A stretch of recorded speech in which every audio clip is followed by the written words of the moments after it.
Klik yang pertama yaitu kita harus mengecek kemasan. Kemasan yang ada di produk. Kemasan yang ada di produk sih. Halo semuanya, perkenalkan nama saya Syafri Jauh Niwada dari kelompok kuliah kerja mahasiswa 145 Universitas Sultan Ageng Tirtayasa. Hari ini saya akan membagikan video bagaimana cara kita mengecek keamanan obat dan makanan yang beredar di pasaran. Ingin tahu bagaimana caranya? Cek video ini selengkapnya.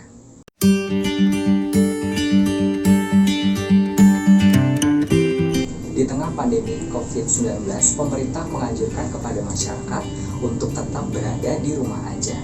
Karena untuk meminimalisir penyebaran droplet virus corona. Maka dari itu, masyarakat lebih senang melakukan belanja online daripada belanja offline atau secara langsung dengan pergi ke toko.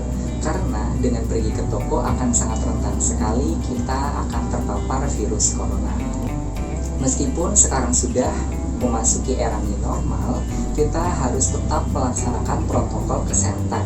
Seperti kita harus selalu melaksanakan perilaku hidup bersih dan sehat, selalu cuci tangan pakai sabun, dan juga melaksanakan physical distancing atau menjaga jarak.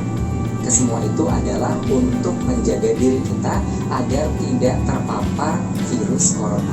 Terkadang kita mikir, dengan kita belanja online, apakah produk yang hendak kita beli ini aman atau tidak sih, terutama untuk obat dan juga makanan.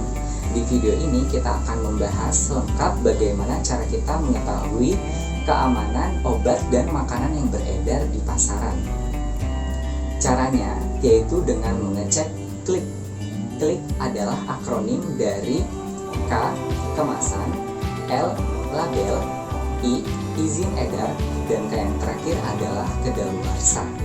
Di samping saya sudah ada contoh obat dan juga makanan yang akan kita cek apakah kedua produk ini sudah aman atau belum, apakah sudah sesuai dengan metode klik tadi atau belum. Maka kita akan membuktikan apakah kedua produk ini sudah terdaftar di Badan POM Republik Indonesia atau belum. Di tangan saya sudah ada contoh obat dan makanan yang akan kita cek apakah sudah sesuai dengan klik tersebut atau belum. Yang pertama yaitu kemasan. Kita harus mengecek apakah kemasannya dalam kondisi baik atau dalam kondisi rusak. Dalam kondisi rusak misalnya jika kemasannya terbuat dari kaca, apakah ada yang retak atau ada yang pecah. Atau misalnya kemasannya dari plastik, apakah kemasannya rusak, berlubang atau sobek, dan sebagainya. Begitu pula dengan kemasan-kemasan yang lain, kita harus mengeceknya dengan sebaik mungkin. Kemudian label, kita harus periksa apakah label yang ada di produk yang hendak kita beli ini menunjukkan informasi tentang makanan atau obat. Jadi bagaimana kegunaannya, bagaimana efek sampingnya, dan sebagainya. Kita harus mengecek label dari obat dan makanan. Kemudian izin edar. Di negara kita sudah ada lembaga khusus yang mengawasi obat dan makanan, yaitu Badan Pengawas Obat dan Makanan atau BPOM. Maka dari itu kita harus mengetahui apakah obat dan makanan yang hendak kita beli ini memiliki izin edar atau tidak. Jika tidak memiliki izin edar dan teman-teman ragu untuk membelinya, lebih baik tidak usah gitu. Tapi jika sudah memiliki izin edar dan teman-teman juga masih ragu, kita dapat mengeceknya di laman BPOM, yaitu cek bpom.pom.go.id. Maka teman-teman di situ bisa melihat, bisa ngecek apakah izin edar ini sudah terdaftar di BPOM atau belum. Seperti yang ada di tangan saya ini adalah contoh obat herbal. Nah, kita nanti akan mengecek apakah obat ini sudah memiliki atau sudah terdaftar di Badan POM atau belum. Nah, yang terakhir kita harus mengecek kadaluarsanya, apakah makanan dan obat yang kita beli ini sudah kadaluarsa atau belum begitu.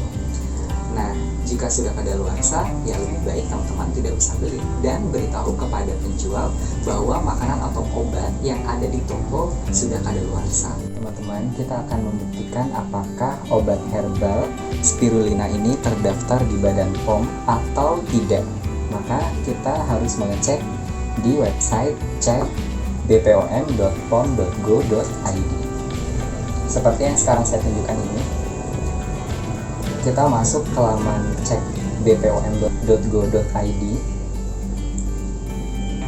Kemudian kita masukkan nomor registrasi. Nah, di sini ini ada pilihan selain nomor registrasi itu ada nama produk, merek, jumlah, dan kemasan, dan yang lainnya. Sekarang kita akan memasukkan nomor registrasinya ya teman-teman.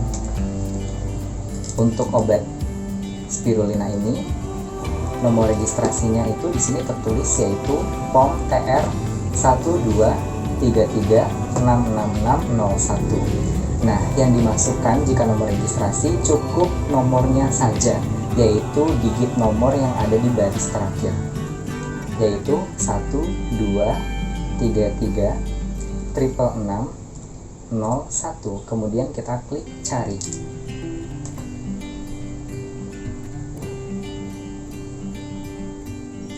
Nah, di sini ada informasi obat spirulina ini. Dengan demikian, obat herbal spirulina ini telah terdaftar di Badan POM Republik Indonesia. Jadi teman-teman, jika ingin membeli obat herbal ataupun obat apapun itu, makanan yang sekiranya masih asing di telinga kita, lebih baik kita cek dulu izin edarnya di laman cek bpom.pom.go.id. Jika kita sudah mengecek dan ternyata produknya sudah terdaftar di Badan POM, maka kita dapat membelinya karena kita udah ngerasa aman nih produk yang mau kita beli. Begitu teman-teman. Jadi begitulah cara mengecek produk baik itu obat maupun makanan di laman cek bpom.pom.go.id. Apabila kita membeli suatu produk baik obat maupun makanan secara online, maka kita tidak dapat mengecek klik tersebut melalui secara langsung, tetapi kita bisa mengeceknya sesampainya di rumah. Tetapi jika kita membelinya secara langsung di toko ataupun di swalayan ataupun di supermarket, kita dapat mengeceknya secara langsung. Bisa kita cek kemasannya apakah dalam kondisi baik atau buruk, kemudian label atau informasi yang ada di produk tersebut, kemudian izin edar, apakah sudah memiliki izin edar Badan POM, dan yang terakhir apakah makanan ini masih aman atau belum kadaluarsa begitu. Jadi kita harus selalu mengecek metode klik. Baiklah, sekian dulu video kita kali ini. Semoga informasi yang saya bawakan ini bermanfaat buat teman-teman semua, dan jangan lupa untuk tetap melaksanakan perilaku hidup bersih dan sehat. Selalu cuci tangan pakai sabun dan air mengalir. Kemudian jika teman-teman ingin keluar rumah, harus selalu menggunakan masker, dan juga jangan lupa untuk selalu menjaga jarak atau physical distancing. Terima kasih.